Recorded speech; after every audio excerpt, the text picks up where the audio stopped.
మీరు అబ్రహాము సంతానమని నాకు తెలియను, అయినను మీలో నా వాక్యమునకు చోటు లేదు గనుక నన్ను చంపవెదుకుచున్నారు.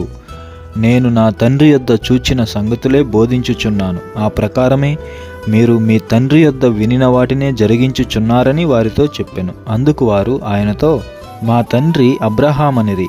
యేసు, మీరు అబ్రహాము పిల్లలైతే అబ్రహాము చేసిన క్రియలే చేతురు.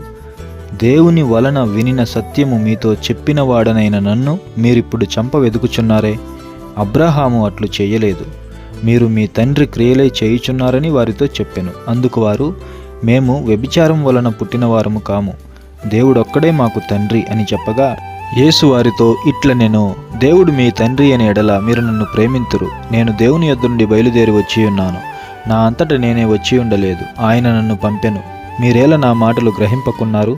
మీరు నా బోధ విననేరకుండుట వలననే గదా.